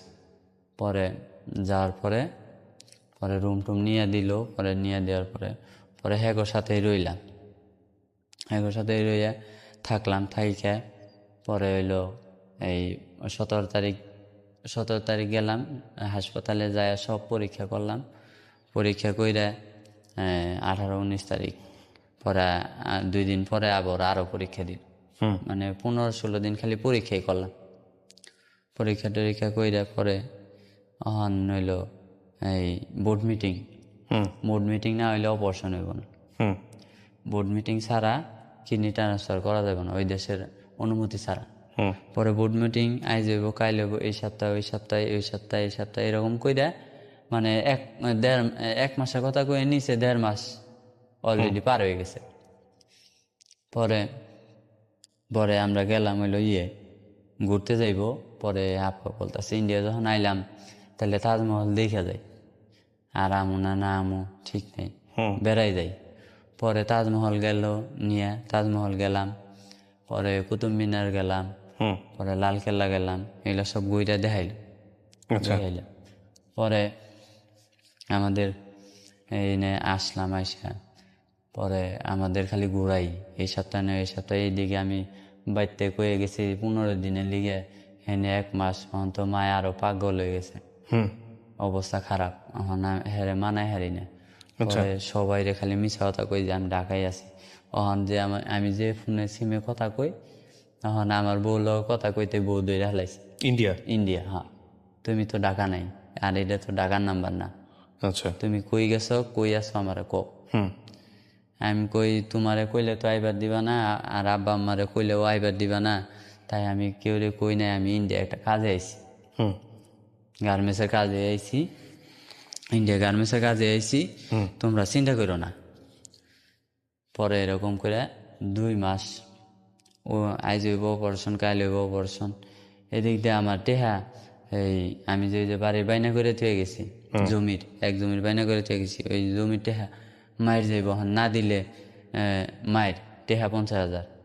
তাইলে আমার কষ্ট করে লাভ কি? 50,000 আমার টেহাও মায়ের যাইব, আবার আমি ওই দিক দিয়ে টেহাও কম পামু। এদিক দিয়ে আমার ফ্যামিলির যত খরচ আমার একটা টাকাও হেরা দেয় নাই, যে হইলো হুম এই তোমার ফ্যামিলি থুয়েছো, তুমি তো তোমার ফ্যামিলি একলাই চাকরি করো, তে বেতন না পাইলে হেরা খাই কি? হুম টাকা পয়সা আমি হেগো কাছে, হেরা কয় আঙ্গো কাছে বেশি টাকা পয়সা চাইবে না, আমি টাকা পয়সা চাইও না। পরে আমি কই তাহলে আমি যে টেহাটা আমার দিবেন, আমার উনতে কিছু টেহা দেয়, এরকম করে 2,000 3,000 4,000 হ্যাঁ কাছে মানে আমার ফ্যামিলির জন্য আমার টেহাই নিয়ে পাঠাই। হুম পরে হেরা বাজার খরচ ঘর ভাড়াতে বাজার করে খায়, কারণ আমার বেতন ছাড়া তো আর হইলো ইনকাম করার আর কেউ নাই। হুম পরে ওদিকে পাঠাইতে পাঠাইতে হেরা টেহা দিব হইলো 4.5 লাখ দালালে কইছে। আর হইলো পরে আমি হেরে কইলাম যে আপা আপনি খুশি হয়ে কত দিবেন আগেই কোন, হুম কয় টেহা দিবেন আপনি? আপনি খুশি হয়ে 20,000ও দিয়ে হারেন, 5,000ও দিয়ে হারেন, আপনার আমি এত বড় একটা উপকার করবো, আপনি খুশি হয়ে কয়টা দিবেন? কয় 50,000 টাকা দিবেন। 50,000 টাকা আচ্ছা। দিবেন খুশি হইয়া? আমি বললাম খুশি হয়ে 50,000 টাকা দিবেন? আমার 50,000 টাকা দিলে আমি যে জায়গাটা রাখবার চাইতেছি ওইটা তো আমি রাখা হারুম না। হুম নাইলো দালালদা তো কইছে হ্যাঁ খুশি হয়ে অনেক টাকা দিব, তোমার ডাবল টাকা দিব। হুম আমরা দিব 4 লাখ, হেরা ডাবল দিব। আচ্ছা। তাইলে আপনারা এখন 50,000 টাকা দিবেন। আচ্ছা যাক, আপনারা 50,000 আমার 1 লাখ টাকা মিল করে দিয়ে, যাতে আমি বাড়িটা নিতে পারি। হুম নাইলে তো আমি কিডনি পয়সা আমার কোনো লাভ নেই। আমি যদি আমার হইলো যেটা লিয়ে করতে চাইতেছি ওইটাই না ওর মাধ্যমে হয়েছিল যে 4,50,000 টাকা দিব, আচ্ছা। আর ওই আপার হ্যাঁ শিকার হয়েছিল 1 লাখ টাকা আমার বেশি দিব, ওকে তাহলে 5.5 লাখ টাকা, ওকে 5.5 লাখ টাকা দিব। হুম পরে আমি এটা শিকার হয়ে 5.5 লাখ টাকা হইলে তাইলে আমার মামা আমার কাছে হইলো 2 লাখ টাকা পাইব। হুম ওই টাকা লিয়ে আমার অহনো খুব চাপ, আমার জায়গা বাড়ি কিনে বইছ, আমার টাকা দেও না, মানে অনেক কথা। আমার মা এইটার লিগে মানে টেনশন বেশি করে। মানে আমার মা মোটামুটি সুস্থ ভালো আছে। পরে ওই 3,50,000 টাকা যে বাড়িটা কইছে, তাহলে আমার ইন্দার যদি 5.5 লাখ টাকা আমি পাই, তাহলে 3.5 লাখ টাকা দিয়ে দিমু বাড়ির, আর হইলো 1.5 লাখ থাকবো, 2 লাখ থাকবো। তাহলে 2 লাখ থাকলে আমার মামারে 1.5 লাখ দিয়ে দিমু, আর 50,000 টাকা দিয়ে মানুষের ঋণ মিন দিয়ে আমি চাকরি করে আমার ঘর ভাড়া দেওয়া লাগবো না, কিছুই দেওয়া লাগবো না, চাকরি করবো আর হইলো থাকবো। হুম তাইলে আমার আর কোনো ঝামেলা থাকবো না, ঘর ভাড়া দেওয়া লাগবো না। আর হইলো 4-5টা রুম আছে, যদি হইলো 2 রুমে থাকি তাও 3 রুমে ভাড়া দিলে 1500 করে 45,000-4,000 টাকা আইলে আমি চাকরির টাকা দিয়া এই ঘর ভাড়া মিলে সুন্দর চলা পারবো। হুম তাইলে আর আমার টেনশন থাকবো না। হুম তাইলে আমার মাও ভালো থাকবো, যেহেতু বাড়িটা নিয়ে দিতেছে আগের, হ্যাঁ খালি আগের বাড়ি করে, ওই বাড়ি আমি যে বাড়ি বেচছি ওই বাড়ি নিয়ে দাও, হুম আমি যে বাড়ি বেচছি ওই বাড়ি নিয়ে দাও, আমি ওই বাড়ি ছাড়া থাকবো না। হুম পরে পরে কইলাম যে তোমার ওই বাড়ি কিনে দেব, তুমি ধৈর্য ধরো, আমার সময় দাও, তুমি চিন্তা করো না, তুমি সুস্থ হও, তোমারে তো আমি চিকিৎসা করা পারতাছি না, তুমি সুস্থ হও, তোমার আমি বাড়ি আমি কিনে দিব, তোমার আমি কথা দিলাম তুমি বাড়ি কিনে দিব। কয় আমি মরার আগে আমি বাড়িতে বয়ে থেকে মরবা চাই। আমি সারা জীবন মানুষের বাড়ি কাজ করছি, কাজ করে হইলো খাইছি, খাইয়া 2টা বাড়ি করছি, 2টা বাড়ি আমি বেচছি। আমি মরার সময় আমি যদি মানুষের বাড়ি থেকে মরি, আমি মরবো না, আমি আমার যে বাড়িতে বিক্রি করছে ওই বাড়িটাই আমার রাইহাত। এরকম করে মারামারি কায়জা প্রতিদিন লাইগেই থাকে। মানে হ্যাঁ ব্রেনটা সমস্যা তো, মানে ভাত খায় না। একবার কি করছে, কম্বল আমার বাবার খেতা কাপড় লুঙ্গি শার্ট কম্বল একখানে কইরা আগুন ধরাই দিছে, যে বাড়ি ভাড়া থাকি আগুন ধরাই দিছে। আগুন ধরাই দেওয়ার পরে তো শুক্রবার দিন, ওই দিন আবার আমি বাড়িতে আসছিলাম, সকালবেলা উঠছি, ওইটা দাঁত ব্রাশ করতে রাস্তায় বের হয়েছি, পরে আগুন ধরাই দিছে। একজন এক হইতেছে ওই রুমে আগুন ধরাই দিছে, তখন যাইয়া দেখি যে হাসায় আগুন ধরাই দিছে ওই কম্বল মধ্যে। পরে যাইয়া পানি পুনি দিয়া নিবাইয়া পরে কই মানে অনেক রাগ উঠছে। পরে আমার মারে কই যাও তুমি বাইরে যাও, মানে গাড় ধাক্কা দিয়া বাইর করে দিছি রাগের ঠেলে যে মানুষের বাড়ি যদি পুরা জায়গা তাহলে এই জরিমানা আমি কোনতে দিব, এই জেল খাতে খাতে না আমার হইলো অবস্থা খারাপ হয়ে যাবে, তুমি যে এগুলা শুরু করছো বাঁচপার দিবা না। পরে এই কথা কইয়া আমি গার ধাক্কা দিছি। পরে আমার মায়ে ওই সামনে ইটা আসালো, ইটা দিয়ে নিজের মাথায় নিজেই বেরিয়েছে, বাইরে হের কপাল মাপাল ফেটে গেছে। পরে এই আঙ্গ ওই জায়গাটা খ্রিস্টানীয় লোক আছে, ওই আবার আয় দেখে আমার মার কপাল মাপাল ফাটা, ওই মনে করছে যে আমি ঝগড়া করে আমার মারে মারছি। পরে ওই বেটা আয় কি করছে, ওই বেটা ইচ্ছা মতো আমারে মারছে, কই তুই মাইরে মারলি কে, মানে আমার কথা কোয়ার কোনো চান্সই দেয়নি। পরে আয়া ইচ্ছা মতো আমার মারছে, 2-3টা বাড়ি দিছে আর ইচ্ছা মতো থাপড়াইছে। আপনার মা? আমার মা না, তাহলে আরেকজন, আরেক লোক। আচ্ছা। মানে আমার মা তো নিজের মাথা নিজেই বাড়ি দিয়ে ফাটাইছে। হে রক্ত দেহে আরেকজন আয়া মনে করছে যে আমি হের মাথা ফাটাইছি। আচ্ছা। হ্যাঁ কোনো কথা না শুই না আমার আয়া ইচ্ছা মতো মায়। পরে সবাই কয় ওর হেরে তো মারে নাই, হ্যাঁ এরকম এরকম করছে। পরে আর কি মাইরে ফেলাইছে আর কি। পরে হেরে ডাক্তার কাছে নিয়ে ওষুধ মষুধ আই না, পরে রইলাম। পরে ওই বাড়িওয়ালা কয় ভাই আপনি রুম ছাইরা দেন, আমার পক্ষে সম্ভব না রাহা। এরকম লোক আমি আমার বাড়িটা আছে যে আজকে যদি আগুন ধরে গেতো গা তাইলে কি হইতো, পুরা বাড়ি ধরে গেছে গা, আপনি রুম ছাইরা দেন। পরে এই রুম ছাইরা দিয়া এই আমার মামার বাড়ির বগলে এক বাড়ি ভাড়া নিলাম। ওই বাড়িতে বাড়িওয়ালা থাকে না, 3টা রুম আছে, নতুন কিনছে। পরে ওই বাড়িতে যাইয়া আমার ভাই সহ থাকলাম। পরে ওই বাড়িতে আমার ভাই মারা গেছে। এদিকে কি আপনি কিডনি দিয়ে আসছেন? না, তাহলে ওইটা পরে আগের কথা। কিডনি ওই ইন্ডিয়া যাওয়ার পরে পরে তো পরীক্ষা নিরীক্ষা করলাম, করার পরে পরে হ্যাঁ আমার 25 তারিখে ডেট দিছে টাকা দিব। আমার অপারেশন করাইবো 15 তারিখের আগে অপারেশন করাইবো। যে 15 তারিখের আগে অপারেশন করাই তো আমার 24 তারিখে টাকা দিবই। তাইলে টাকা পাইলে আমি ওই 3,60,000 টাকা যে বাড়িটা কিনছি স্ট্যাম্প করছি তাইলে ওইটা দিবই। তাইলে দিলে আমি ওই বাড়িটা নিমুই শিওর। পরে ওই আমার অপারেশনও হয় না, আমার টাকাও আর দেয় না। আমার ওই 50,000 টাকা মার যায়। তারপর ওই 50,000 টাকা মার যায়। পরে আমি হ্যাঁ লগে অনেক রাগারাগি করি, কিন্তু কই না যে হইলো আমার 50,000 টাকা মার গেছে। অহন 50,000 টাকা মার গেছে, কই না কে লিগা যে অহন যদি কই যদি আমার এই টাকাও না দেয় অপারেশনের আগে, তাইলে যদি না পাই টাকা তাহলে আমি সব দিক দিয়ে মরব। অহন আবার অপারেশনের সময় যদি আমি মরে যাই, তারা টেহা না দেয়, তাইলে আমার কিছু করার নাকি। আমার যদি গুম করে হালায় তাও আমার কেউ পাইব না বেশি, তাহলে আমি কি করবো? পরে আমি কই না আমার টাকা দিয়ে লাগবো, অপারেশনের আগে টাকা লাগবো, আমার টাকা লাগবো। পরে দিক দিয়ে আবার খবর গেল যে যে বাড়ি 3,60,000 টাকা বিক্রি করতে চাইছিল ওই বাড়ি বেশি আলাইছে, ওই 50,000 টাকা আমার মায়ের যাওয়ার পরে পরে আরো যে সামনে অর্ধেক আসছিল পরে বিক্রি করছিলাম, ওইটা বিক্রি করবো। কইলাম তাইলে ওইটা বিক্রি করবো, কয় টাকা দাম? কয় 6.5 লাখ টাকা কাইটা দিছে। যে 6.5 লাখ কাইটা দিছে, তো টেহা আছে আমার কাছে 4.5 লাখ। এমনি কি অপারেশন হয়েছে আপনার? না, অপারেশন এখনো হয় নাই। আমার বাবার লগে কথা কইতেছি যে আমার বাবারে কইছি, আমার বাবা তো জানে না যে অপারেশন কিডনি বিক্রি করে আমি টেহা দিব। আমার বাবা আমার মারে বলছি, মা আমি যে ঢাকা দৌড়াদৌড়ি পারতাছি একটা ব্যাংকে লোন তোলার লিগে 5 লাখ টাকা আমি লোন তুলবো, এই ব্যাংকের থেকে লোন তুইলে তোমাকে আমি বাড়ি কিনে দিব, তুমি চিন্তা করো না। আমি ঢাকা যাই, ঢাকার থেকে আইয়া এই ব্যাংক থেকে ঢাকার থেকে আওয়ার আগে আমার ব্যাংকের থেকে লোন দিব, লোন দিলে তাহলে আমি তোমাকে বাড়িটা কিনে দেহার। এই কথা বলার পরে হেরা তখন আপনি বাংলাদেশ না ইন্ডিয়াতে? ইন্ডিয়াতে।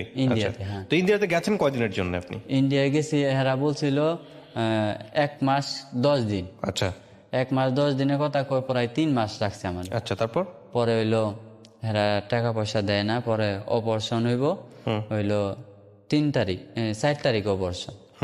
পরে আমি কইলাম তাইলে আমি ওই বাড়িটা নিয়ে পারলাম না, তাইলে এই বাড়িটা এখন হেরা বেশি লাগবো, তাড়াতাড়ি করতেছে 6.5 লাখ দিলে নিয়ে পারো, তাইলে আমার টাকাটা দেন, আমি বাড়িটা নেই, নাইলে আমি কিডনি দিব না। আমি ব্যাগ দিয়ে বললাম যে আমার টাকা যদি না দেন তাহলে আমি কিডনি দিব না। আমি যদি ওই বাড়ি না পাই তাহলে আমার কিডনি দেওয়ার কোনো লাভই হইব না, কারণ আমি ওই বাড়িটার লিগে আমি কিডনিটা দিতেছি। আমার বাড়ি নিমু, তাইলে এখন টাকা দেন, তাইলে আমি দিব, নাইলে আমি দিব না। আমার লগে উল্টা পাল্টা রাগ, দালাল সহ কয় এক্ষণ দিয়ে দিমু টেহা, টেহা পয়সা আজকে বন্ধ, তুমি মানো না, অনেক কথা, মানে আমার লগে রাগারাগি। আমি কইছি না দিলে আমি কিডনি দিব না। পরে আমারে কয় যে দিয়ে দিম টেহা। পরে 3 তারিখে আমারে চেক দিছে, 3 তারিখে চেক দিছে, 4 তারিখে অপারেশন। 4 তারিখে 8টা বাজে অপারেশন, 3 তারিখে আমার চেক দিছে। এই 3 তারিখে হেরা চেক দেওয়ার পরেই টাকা তুইলা এই বাড়ি রাখছে। আর 1.5 লাখ টাকা বাকি ছিল, টাকা হেরা দিছিল 4,75,000। আমি ওই যে 50,000 টাকা যে মার গেছে, মার যাওয়ার পরে আমি বললাম যে এরকম এরকম টাকা মার গেছে, আমার পরে দিল 4,75,000 টাকা দিছে আমার বউর অ্যাকাউন্টে ট্রান্সফার করে। পরে ওই আমার বউ পরে 4,75,000 টাকা তুইলে পরে আমার বোনের জামার কাছে, আমার বোনের জামারে কইলাম, দুলা ভাই এত কষ্ট করে আমি টাকাটা ম্যানেজ করছি, আপনি বিদেশ থেকে তো আইলেন, আপনার কাছে টাকা আছে, আমারে টাকাটা দেন। তখন আপনি কিডনি দেন নাই? না, তখন আগের দিন, মানে কিডনি দেওয়ার আগের দিন, আমার টাকাটা দেন, আমি এই বাড়িটা লিয়ে অনেক কষ্ট করে টাকাটা জমাইছি, তখন যদি আপনি আমার উপকারটা করেন দেন। পরে আমার বোনের জামাই স্বীকার হইলো, কয় আমার কাছে 1.5 লাখ টাকা আছে, তার উপরে 1 টাকাও নেই। পরে 1.5 লাখ টাকা দিল না, 1,48,000 টাকা এনে দিল। আর হইলো ওইন্দা কম আছে হইলো 25,000 টাকা, 6.5 লাখ টাকা হইতে 25,000 টাকা। পরে আমার মেজো মামার ফোন দিলাম, মামা এরম এরম আমি তো এই টাকাটা 25,000 টাকা লিগে আমি বাড়িটা নিয়ে পারতেছি না, তুমি আমার 25,000 টাকা ব্যবস্থা করে দাও। আমি এই টাকা কোন টাকা ব্যবস্থা করছি জানো মামু? আমি কিডনি দিতেছি, ঠিক আছে, কিডনি বিক্রি করে টাকাটা ব্যবস্থা করছি, তুমি আমার দয়া করে 25,000 টাকা দাও। আর মামা কয় আমি 1 টাকাও দিয়ে হারুম। মামা যে মামা মেজো মামা ধার নিছিলেন যে মামার কাছে? হ্যাঁ, প্রথম যে মামার কাছে ধার নিয়েছিলাম 60,000, ওই মামা কয় আমি তোরে 1 টাকাও দিয়ে হারুম না। পরে দিল না। পরে কি করবো? পরে একজনের কাছ থেকে 30,000 টাকা হ্যাঁ দিব, মাসে 6,000 টাকা লাভ দিয়ে, মানে 1 মাস রাখলে 6,000 টাকা দেওয়া লাগবে। আমি কইলাম নেও, ওখান যদি 25,000 টাকার লিগে আমি বাড়ি না নিয়ে হারি, তাই নেও, ওখান কি করবা, নিয়ে তুমি বাড়িটা নেও।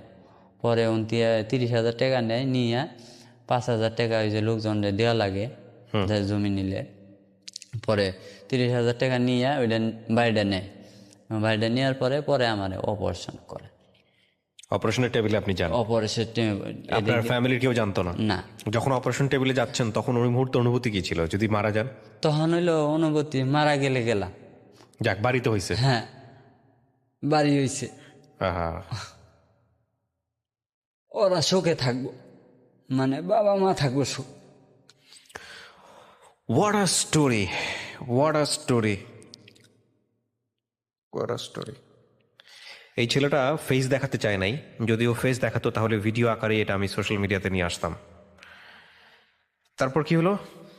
পরে অপারেশন টেবিলে গেলাম, যার আগে ওই আপা কাছে আসছিল, কথা বলতেছিলাম যে আপা আমি যদি মরেই যাই তাইলে আপনার ফ্যামিলিরা দেখেন, আগেই তো বলছি। তারপর হেরা মানে মানে লোক ভালো, মানে কিরকম টাইপের জানি, কিন্তু মন মানসিকতা ভালো। পরে অপারেশন টেবিলে গেলাম, যাওয়ার পরে মনে মনে ভাবতাছি যে আল্লাহ, মরে গেলে তো গেলামই, বাপ মা থুয়ে আইছি, আমার একটা মেয়ে আছে, যাতে দেখতে আমি যাতে আবার তাদের মুখ দেখতে পারি। আমার একটা আশা যে আমি যদি মরে যাই তাহলে আমার বাবা মা এই তাদের দেখবো কে? দেখার মতো কেউ নাই, আমার ফ্যামিলিতে দেখার মতো কেউ নাই। যে আমি মরে গেলে তাদের দেখবো। আমি চাই আল্লাহর কাছে, আল্লাহ আমি যেন বাইসা থাকতে আমার বাবা মারে মাটি দিয়ে যাইতে পারি। আল্লাহর কাছে এটাই আমার চাওয়া, যাতে তারা তাদের নিজের হাতে মাটি দিয়ে আমি মরতে পারি। অপারেশন টেবিলে যাই আর এটি বলি যে আল্লাহ আমার এই আশাটা তুমি পূরণ করো, হ্যাঁ, যাতে আমি নিজের হাতে মাটি দিতে পারি। আমার জীবনের চিন্তা আমি করিনি। পরে অপারেশন টেবিলে গেলাম। অপারেশন টেবিলে যাওয়ার পরে অজ্ঞান করল, মাছ দিল, পরে আর কিছু বলতে পারিনি। পরে 2 দিন পরে এমনি মানে ছায়া থাকতে পারি, ছায়া রইছি দেখতাছি, কিন্তু কথা বললে যে কথা বলবো, কথা বলতে পারি না। পরে কথা বলতে পারি না, ছায়া দেখি আর হলো ব্যথা, প্রচণ্ড ব্যথা। পরে ব্যথা ব্যথা কইলে ইঞ্জেকশন দেয় আর মানে এরকম 3 দিন পরে 3 দিন পরে জ্ঞান ফিরছে। পরে ফিরার পরে আমার বাড়িতে তো আর কেউ জানে না। পরে এই 3 দিন ফোনে যোগাযোগ নাই, আমার বাড়িতে তো পাগল হয়ে গেছে। পরে আরে দালালে বলছি যে ভাই আমি 3 দিন কথা বলি না, আমার বাড়িতে অবস্থা খারাপ, আপনি আমার ফোনটা তাড়াতাড়ি দেন, আমি বাড়িতে কথা বলি। পরে 3 দিন পরে আমি কথা বললাম আমার মার সাথে, খালি এটুকু বললাম, মা তুমি ভালো আছো, তুমি বাড়িতে গেছো, তুমি খুশি হয়েছ? আর মায়ে কয় যে বাবা আমি খুশি হয়েছি, 2টা সন্তান নিয়ে গেছি, কিন্তু একটা সন্তানও বাড়িতে ফিরে আহে নাই এখনো। আমার বড় ছেলে মারা গেছে, এখন তুইও তো, আমি একাই গেলাম, বাড়ি থেকে বাইরে গেলাম সবাই, কিন্তু ফিরে আইলাম আমি একা। বললাম মা তুমি খুশি হয়েছ, এটাই অনেক, আমি আইতাছি তাড়াতাড়ি, আমি খুব তাড়াতাড়ি আই বলুন, তুমি একটু চিন্তা করো না।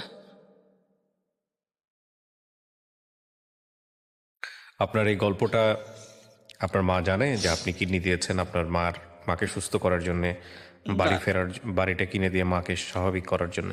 না, আজও জানে না? আজও জানলে কি হতে পারে?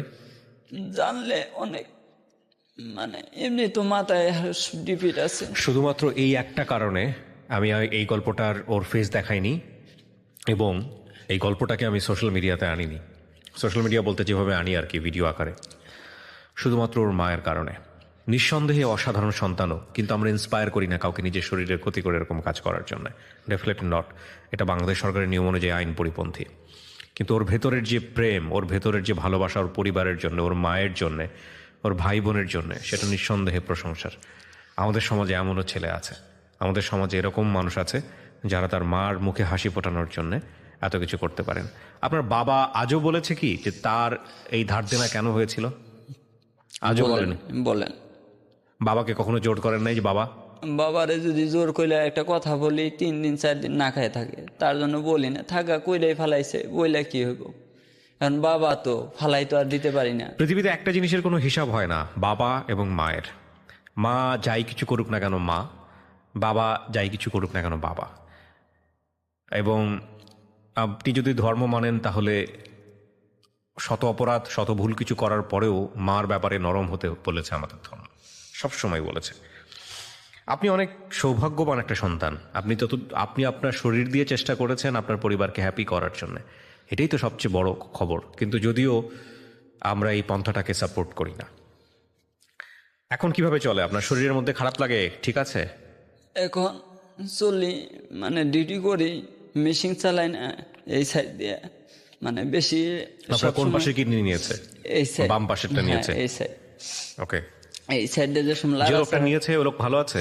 জি, এখন সুস্থ আছে। কি করেন উনি? উনি হলো শিক্ষক, মানে শিক্ষা অফিসে চাকরি করে। শিক্ষক। আর যোগাযোগ রাখে আপনার সঙ্গে? আসার পরে 2 দিন ফোন দিছে, কেমন আছো, কি অবস্থা, ভালো আছে একটু। মানে ওনার 2টো কিডনি ড্যামেজ হয়ে গেছিল? হ্যাঁ, 2টা কিডনি ড্যামেজ হয়ে গেছিল। এখন আমি গার্মেন্টসে জব করি, যে সময় পাও দেয় এরকম মেশিনে কাজ করতে হয়, তখন এক সাইডটা দুঃখ পাই। কয়দিন হয়েছে আপনার অপারেশনের? অপারেশন হয়েছে জানুয়ারি মাসের 4 তারিখ। বেশি দিন হয়নি, মাত্র কয়েক মাস। ডাক্তার কি বলেছে আপনার এই কিডনির ব্যাপারে, কোন যত্ন নিতে হবে, কি করতে হবে, এগুলো কিছু বলেছে? ডাক্তার বলছে রেস্ট নিতে হবে, আপনার 2-4-6 মাস রেস্ট নিতে হবে, আর আপনি সাবধানে বাড়ি কাজ করতে পারবেন না। কিন্তু ভারী কাজ করতে হয় আপনাকে? আমাকে বাড়ি কাজ তো করতেই হয়। মনের মধ্যে ভয় লাগে? ভয় তো লাগেই, মানে ভয়, আমি সবসময় একটা কথা খালি চিন্তা করি, সামনের দিনগুলো আমার কিভাবে যাইব, মানে আজকে তো গেল, পরের দিন কিভাবে যাইব। একটা মেয়ে আছে? হ্যাঁ। বয়স কত? 3 বছর।